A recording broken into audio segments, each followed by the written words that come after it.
Hello children, once again I welcome all of you to my YouTube channel. Today we'll be discussing another wonderful poem from the book Beehive, class 9 CBSE, and that is A Legend of the Northland, written by Phoebe Carey. It's a beautiful story. Why I'm saying story, that you will understand in the coming slides. And this poem is actually about selfishness. It is about the human greed and how and what happens in this poem.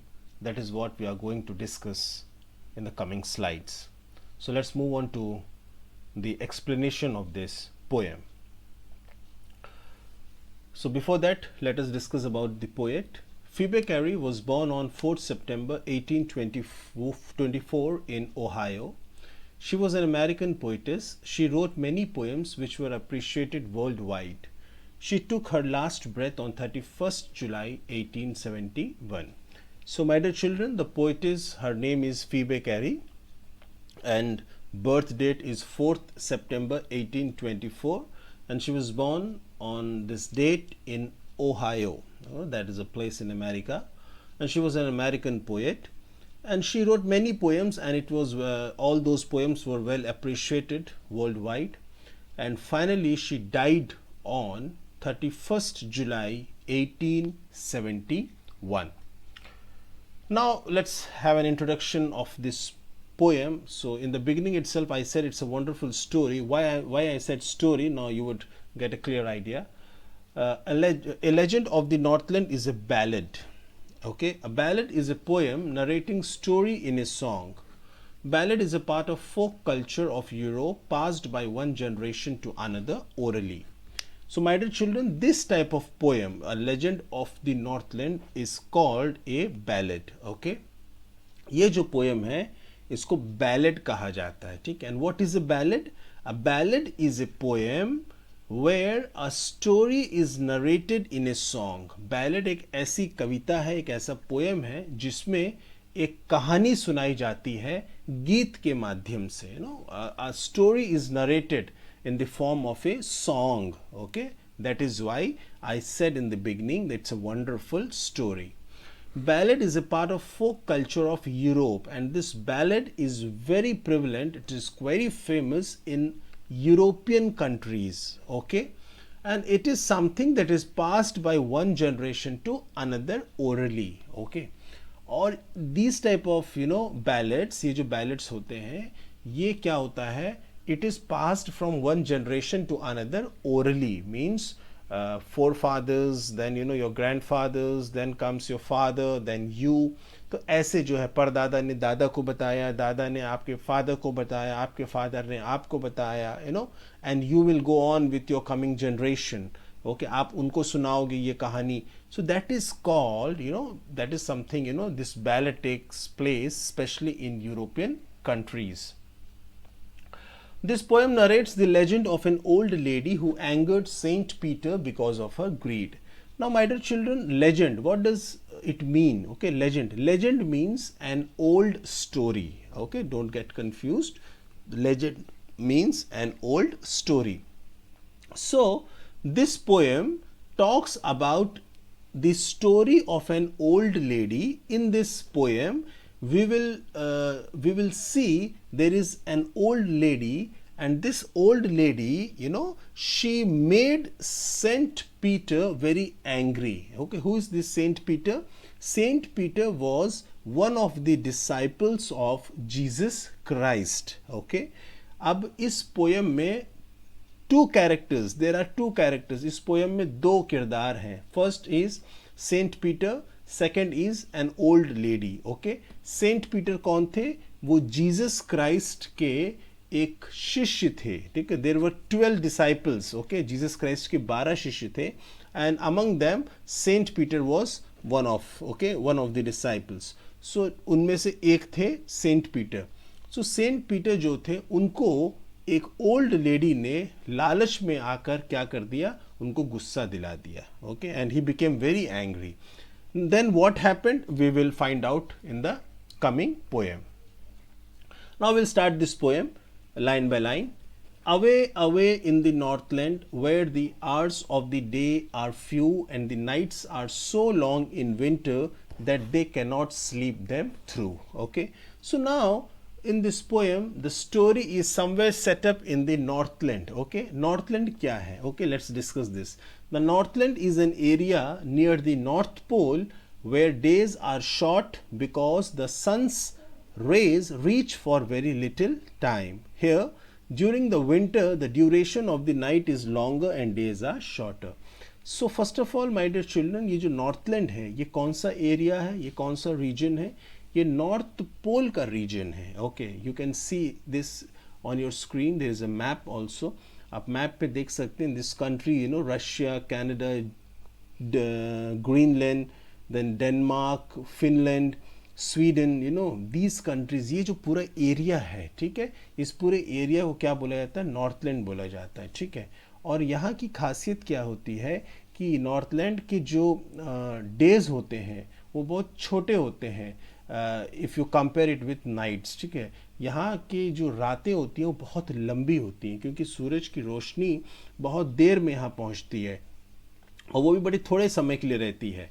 And that is the reason कि यहाँ पर रातें जो होती हैं वो बहुत लंबी होती हैं दिन के मुकाबले. ठीक है, and that is why it is written away away in the northland where the hours of the days are few. means दिन का समय बहुत ही, दिन के जो घंटे होते हैं बहुत कम होते हैं. and the nights are so long in winter, और रात तो बहुत लंबी होती है, especially in winters में तो बहुत लंबी रातें होती हैं. ठीक है, that they cannot sleep them through, you know.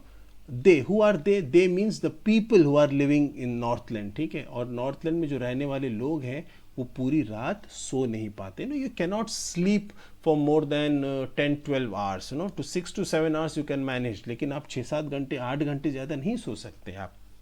और रातें इतनी लंबी होती हैं कि भाई आदमी जो है पूरी रात सो ही नहीं पाता. Where they harness the swift reindeer to the sledges when it snows, and the children look like bears' cubs in their funny, furry clothes. Okay. Now, as I told you that this northland is the region, okay, near North Pole, so terrible cold is there, you know, and every time you will find snow there.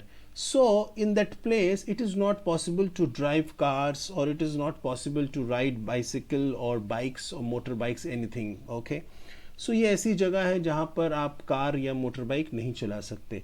So the people who specially live in these areas, you know, they normally they go for these, you know, reindeer carrying sledges. Okay, अब देखिए आप इस photo में देख सकते हैं, you can C in this picture, you know, these animals are called reindeer. Okay, reindeer is a kind of animal that is found in this region.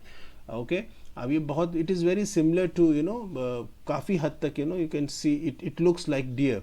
Okay, or they are very swift means very fast. Okay, and harness, what do you mean by harness? You can see in this picture, you know, these animals are tied to a rope. Okay, and that rope is somewhere in the hand of the person who is sitting behind, and he with the help of that rope controls these animals. Okay, वो जो रस्सी जो पीछे जो उनको बंधी हुई है आप देख सकते हैं, that is called harness. Okay, और इस रेंडियर से क्या बंधे हुए? To the sledges. Sledges means carrier, जो पीछे आप देख रहे हैं एक बॉक्स की तरह जिसमें व्यक्ति बैठा हुआ है, that is called, you know, sledges. ठीक है, तो लोग उसमें बैठ जाते हैं और उसके बाद जो है ये जानवर जो, तो रेंडियर्स जिसे हम कहते हैं, ये बेसिकली जो है लोगों को खींच कर उन बर्फ पर जो है ले जाते हैं. And the children look like bear's cubs, and you know, the children here, they look like bear's cub. Bear means what? Bhalu. You know why they look like bear cubs? Because they wear furry clothes. Furry means what? Soft hair of animals. You know, जानवर के जो बाल से बने हुए जो कपड़े होते हैं, जैकेट्स होते हैं, जो ओवरकोट होते हैं, वो सब वहाँ के बच्चे पहनते हैं, जिसकी वजह से क्या होता है, वो बच्चे भी कैसे लगते हैं? जैसे भालू के बच्चे हैं. Okay, they look like, you know, bear's cubs. They tell them a curious story. I don't believe it is true, and yet you may learn a lesson if I tell the tale to you. Now the poetess is saying that they means the people of Northland, they tell their children, them means their children, a very interesting story. Okay, but the poetess, she is saying that I don't believe that story is true, but she says that that story will teach us a lesson. Okay, that is what she is saying. And yet you may learn a lesson if I tell the tale to you. And that poetess, poetess is saying that if I tell you the story, you will learn a lesson. तो वो कहती हैं कि वहाँ के जो लोग हैं वो अपने बच्चों को एक बहुत ही इंटरेस्टिंग कहानी सुनाते हैं, और वो कहानी मेरे हिसाब से सच्ची नहीं है, लेकिन फिर भी अगर वो कहानी मैं आप सबको सुनाऊं तो आप लोगों को सीखने को बहुत कुछ मिलेगा उस कहानी के माध्यम से. Okay, now let's see what happens. Once when the good Saint Peter lived in the world below and walked about it preaching just as he did, So once what happened, एक बार की बात थी, सेंट पीटर, जो Saint Peter थे, the disciple of Jesus Christ, he was simply, he was going here and there and preaching the word of God. वो अपना जो है प्रचार कर रहे थे, परमेश्वर के बारे में, परमात्मा के बारे में लोगों को बता रहे थे, प्रीच कर रहे थे. प्रीचिंग का मतलब होता है प्रचार करना, ठीक है. और वो why it is written that lived in the world below. Below means North Pole is the topmost position. अगर आप ग्लोब देखोगे तो ग्लोब में जो सबसे ऊपर वाला पार्ट होता है वो नॉर्थ पोल का होता है. तो बेसिकली इसलिए लिखा गया है कि वर्ल्ड बिलो मीन्स नीचे किसी कंट्री में, मे बी कोई इजराइल हो सकता है, या may be neighbouring countries of Israel, Palestine और सीरिया और समवॉट एनी अदर कंट्रीज, तो वहाँ पे हो सकता है वो प्रचार कर रहे थे. तो उस समय क्या हुआ, what happened that time, he came to the door of a cottage in traveling round the earth where a little woman was making cakes and baking them on the hearth.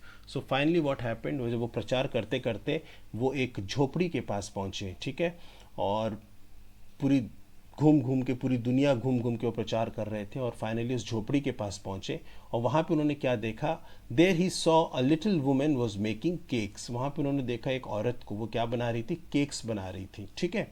And baking them on the hearth. Baking का मतलब क्या, उसको पकाना है, hearth means what, चूल्हा, you can see it on your picture, on your screen also, this is called hearth. तो वो उस चूल्हे पर जो है उन केक्स को क्या कर रही थी, वो पका रही थी. Okay, and being faint with fasting for the day was almost done, he asked her from her store of cakes to give him a single one. Now Saint Peter was very very weak, he became very weak with fasting. सुबह से कुछ नहीं खाए थे वो, ना भोजन ना पानी, सो काफ़ी कमज़ोर हो गए थे और पूरा दिन बीत चुका था. So he asked that women for a single cake. तो उन्होंने देखा कि उस औरत के पास कई केक्स थे, तो उन्होंने उस औरत से एक केक मांगा कि मुझे केक खाने के लिए दे दो, मैं बहुत भूखा हूँ. So she made a very little cake, but as it baking lay, she looked at it and thought it seemed too large to give away. So initially what happened, that woman, she started baking a cake, और वो cake बनाना शुरू की, और जब उन्होंने cake बनाकर उसको पकाना शुरू किया तो क्या हुआ, जब वो केक थोड़ा फूलने लगा तो उस औरत ने देखा कि अरे यार, ये केक तो फूल के बहुत बड़ा हो गया है ये, ठीक है. तो उस औरत के अंदर बहुत स्वार्थीपन था, ठीक है, स्वार्थीपन, किसी की मदद नहीं करना है, किसी को कुछ देना नहीं है, बहुत लालची टाइप की वो औरत थी शायद. तो उस औरत को लगा नहीं नहीं, ये केक तो बड़ा बन गया है, मैं कैसे दे सकती हूँ इतना बड़ा केक, ठीक है, जबकि वो बना छोटा ही था, लेकिन उस औरत के अंदर सेल्फिशनेस इतना ज़्यादा था. Then what happened, therefore she needed another. अब उसने क्या किया, दूसरा एक और केक बनाना शुरू किया. नीडेड मीन्स व्हाट, गूंथना, जैसे आटा गूंथते हैं, है ना. And still a smaller one, और इस बार और छोटा सा एक केक बनाना शुरू की. But it looked when she turned it over as large as the first had done. लेकिन फिर जब उसने उस केक को पकाना शुरू किया, फिर से वो केक बड़ा दिखने लगा उनको, उस महिला को, ओके, पहले की तरह. Then she took a tiny scrap of dough. अब उसको लगा नहीं, ये केक भी बड़ा बन गया, ये भी मैं नहीं दे सकती. इस बार उन्होंने क्या लिया, tiny scrap of dough. Tiny scrap mean small amount, थोड़ा सा आटा लिया, ठीक है. डो मतलब क्या होता है, गूंथा हुआ जो आटा होता है, दैट इज कॉल्ड डो. अब उन्होंने क्या, बहुत थोड़ा सा जो है आटा लिया, and rolled it flat and baked it thin as a wafer. अब उसको खूब जो है एकदम पतली तरीके से, फ्लैट एकदम उसको रोल कर दिया, ठीक है, जितना उसको मतलब वो उसको बना सकती है पतला, उतना पतला उसको बनाया. और कितना पतला बना दिया, as a wafer. Wafer you all know this crunchy and this thin and crunchy thing that you find especially in Kit Kat, Munch and Perk ऐसे चॉकलेट्स में अगर आपने देखा होगा बीच में जो वेफर्स होते हैं ना, तो वैसे पतला सा बनाया, but she couldn't part with that. लेकिन अफसोस उसको भी जब पकाया तो वो भी उस औरत को बड़ा दिखने लगा और उसको भी उसने दे नहीं पाया, वो भी केक वो नहीं दी। For she said, my cakes that seem too small when I eat of them myself are yet too large to give away. That woman, she said, कि जब मैं खुद के लिए अपने लिए केक बनाती हूँ अपने खाने के लिए, तो मुझे केक बहुत छोटा दिखता है, लेकिन जब मैं दूसरे को देने जा रही हूँ तो ये केक मुझको इतना बड़ा क्यों दिख रहा है। That shows that this women was a greedy woman, this woman was a selfish woman, this woman was not having any intention of helping others. So she put them on the shelf. So finally what happened, she did not give any cake to Saint Peter, but rather she put all those cakes on the shelf. और उस औरत ने जो है एक भी cake Saint Peter को नहीं दिया, बल्कि वो सारे केक अपने शेल्फ के ऊपर रख दिए। Then good Saint Peter grew angry. Now what happened? Saint Peter became very angry, for he was hungry and faint, because he was very hungry and he was very weak, and surely such a woman was enough to provoke a saint. और ऐसे व्यक्ति के लिए जो भूखा है, कमज़ोर है, और ऐसे व्यक्ति को गुस्सा दिलाने के लिए ये हरकत काफ़ी थी जो इस औरत ने किया था। Provoke means what? To make him angry. So that made him angry actually, So he became very angry. And he said, you are far too selfish to dwell in a human form.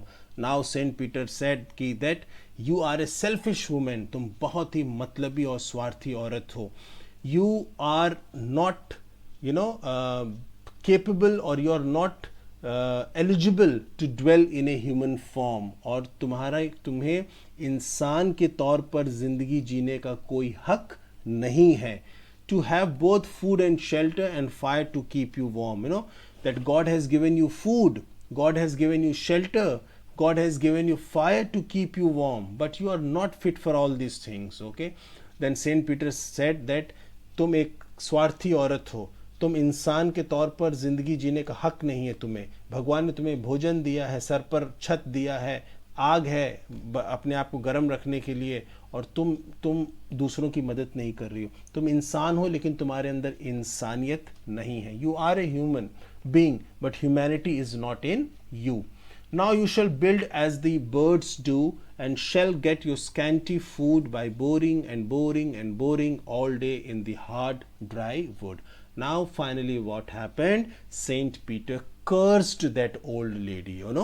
Cursed means श्राप देना. Finally what happened? Saint Peter, उन्होंने श्राप दिया इस औरत को। क्या दिया? That you will become a bird, कि तुम एक बर्ड बन जाओगी, एक चिड़िया, एक पक्षी बन जाओगी तुम। And what will you do? और तुम क्या करोगी? You will build your house, on trees, और तुम पेड़ों पर अपना घोंसला बनाओगी। And you will look for these scanty food. Scanty food means little food, अब चूंकि तुमने मेरे लिए छोटा केक बनाने की कोशिश की थी ना, तो अब तुम्हारा भोजन भी बहुत थोड़ा सा होगा। A bird, how much a bird would eat, एक पक्षी कितना खाएगा ना, थोड़ा सा खाएगा ज़्यादा से ज़्यादा। तो उन्होंने कहा कि तुम्हारा यही श्राप है कि तुम अब एक पक्षी बन जाओगी और थोड़ा सा भोजन खाया करोगी। और वो भी कैसे खाओगी थोड़ा सा भोजन? By boring and boring and boring, all day in the hard dry wood. Boring means to make a hole. तुम पेड़ों में क्या करोगे? छेद करोगे। तुम अपने जो है चोंच से क्या करोगे? उसमें छेद बनाओगे। सूखे जो पेड़ हुए हैं या फिर ऐसे पेड़ जो सूख चुके हैं जिनके तन, उनको तुम छेद करोगे, ठीक है, और वहीं से तुम्हारा भोजन बनेगा। Okay, so you might have, okay, I will tell that later on.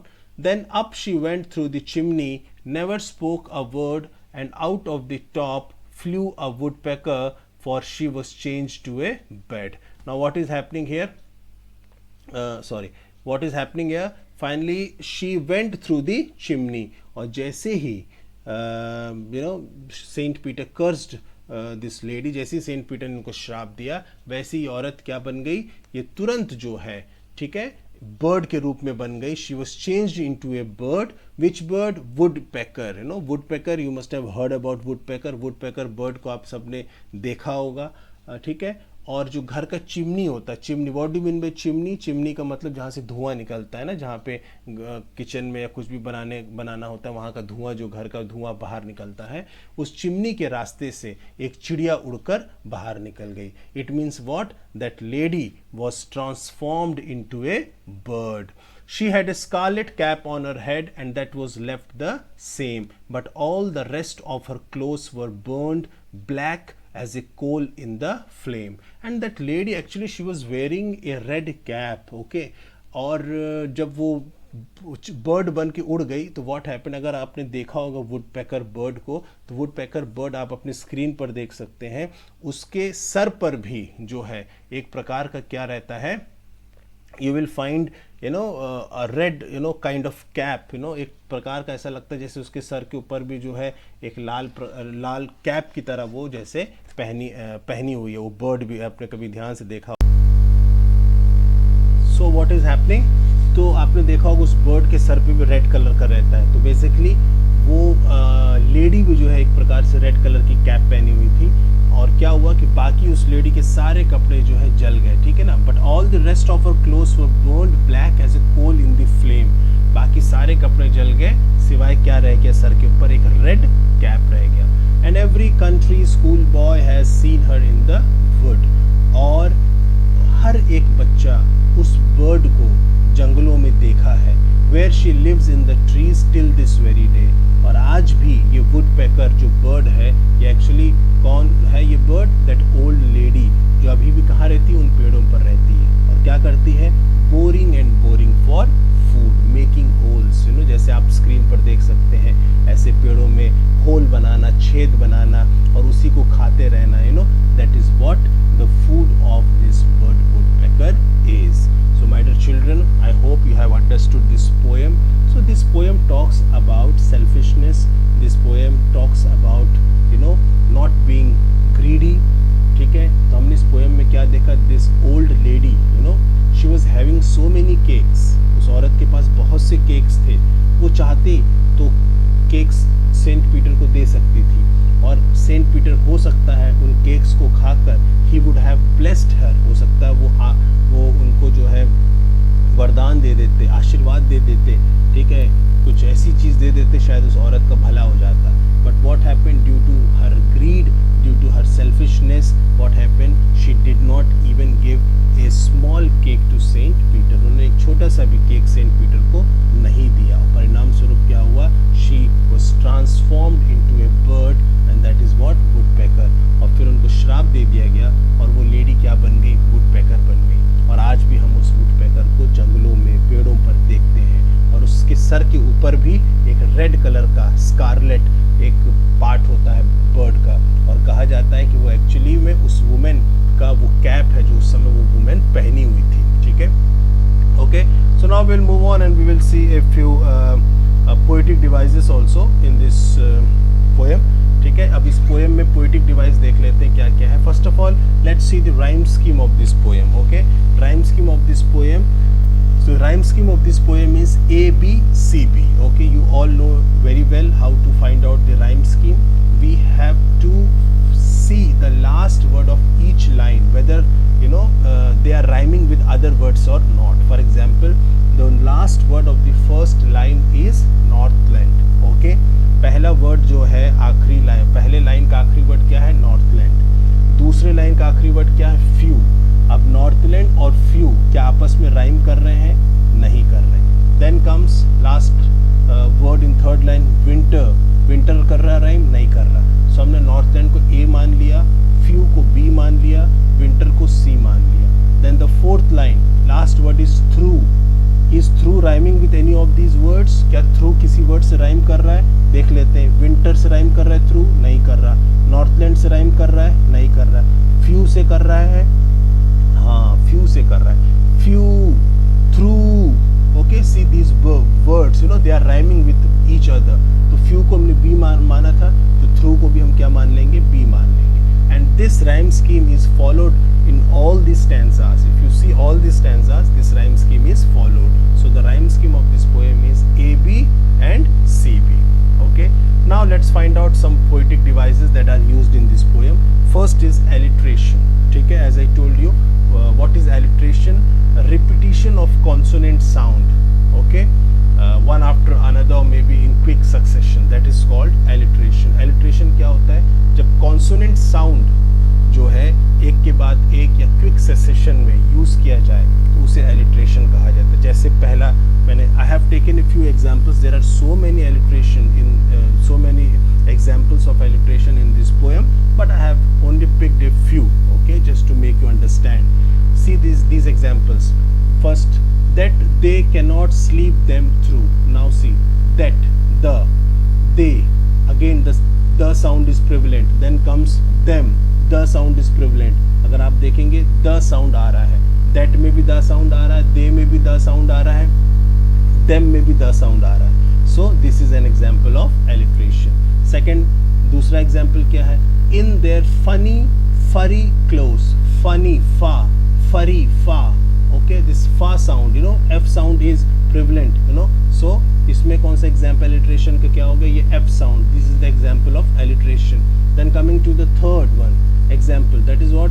They tell them a curious story. They, the, then them, the, you know. So t sound is, you know, repeating. So that is the example of alliteration. Fine. Now coming to repetition. Repetition is another figure of speech. Repetition में क्या होता है? एक ही word जो है तुरंत एक के बाद एक यूज किया जाता है. That is called repetition. Okay. Now see, away, away in the northland. Now this word away is repeated twice. Okay. Then coming to the next example. By boring and boring and boring. Now this boring and boring, it is repeated more than once and twice. So this is the example of repetition. Okay. Then coming to simile. Okay, what is simile? Simile is also a figure of speech. What happens in simile? Comparison made between two things using as or like. You know, simile is a figure of speech where a comparison is made between two things by using as or like. Okay, simile एक ऐसा figure of speech है जहाँ पर दो वस्तुओं के बीच में या दो चीज़ों के बीच में तुलना की जाती है, और तुलना करते वक्त किन शब्दों का प्रयोग किया जाता है? as और like. See the first example. And the children look like bear's cub. So children are being compared with whom? Bear's cub. And that word like is used. No, आप देख सकते हैं like word का use किया गया है. तो बच्चे और भालू के बच्चे में तुलना की गई है, और कौन सा वर्ड यूज किया गया? लाइक वर्ड यूज किया गया. So this is the example of simile. Another example, and baked it thin as a wafer. Now here what is happening? Cake is being compared to wafers. Cake को किससे compare किया गया? Wafer से compare किया गया. और कौन सा वर्ड यूज किया गया? As a wafer. as, as. So this is also an example of simile. Now coming to anaphora. Okay, what do you mean by anaphora? It is also a figure of speech. Anaphora, repetition of a word or phrase at the beginning of successive sentences, phrases or clauses. Okay, anaphora क्या होता है? जब एक ही word, ठीक है, किसी एक line की शुरुआत में रिपीट हो, फिर दूसरे लाइन की शुरुआत में भी वही वर्ड रिपीट हो, तो that is the example of anaphora. Let's see these examples. Okay, to dwell in a human form, to have both food and shelter. Now दो लाइन है और दोनों लाइन के पहला वर्ड जो है वो क्या है? टू है. जब ऐसे वर्ड्स आपको मिले कि एक ही वर्ड से एक से ज्यादा लाइन में एक ही वर्ड यूज हो रहा है स्टार्टिंग में, that is the example of anaphora. Then coming to enjambment. What do you mean by enjambment? That is also a figure of speech. Enjambment, in this, the continuation of a sentence without a pause beyond the end of a line. So what happens in this, this figure of speech? Basically, at the end of one line, you won't find any punctuation mark, and it continues to the next line. That is called enjambment. Enjambment का मतलब ये होता है, जैसे अभी आप इसमें example में देखिए, पहला लाइन में क्या लिखा हुआ है? Away away in the northland. Northland के बाद कॉमा लगा है. दूसरे लाइन में where the hours of the day are few, फिर कॉमा लगा है. थर्ड में आइए, and the nights are so long in winter, but there is no comma, no full stop, no semi colon, no punctuation mark. Third line में कोई punctuation mark नहीं लगा है, और ये थर्ड लाइन फिर कंटिन्यू कर रहा फोर्थ लाइन में, that they can not sleep them through, then you will find this semicolon, और तब जाके फोर्थ लाइन में जाके you are getting this punctuation mark, means the third line is continuing to the fourth line, ठीक है, जहां बीच में comma Uma ना हो, कोई भी पंक्चुएशन मार्क ना हो और नेक्स्ट लाइन तक चला जाए, that is called enjambment. Okay, so I hope, my dear children, you have understood this poem. I hope that this poem is quite clear to all of you. The poetic devices that we have discussed, the rhyme scheme. Still, if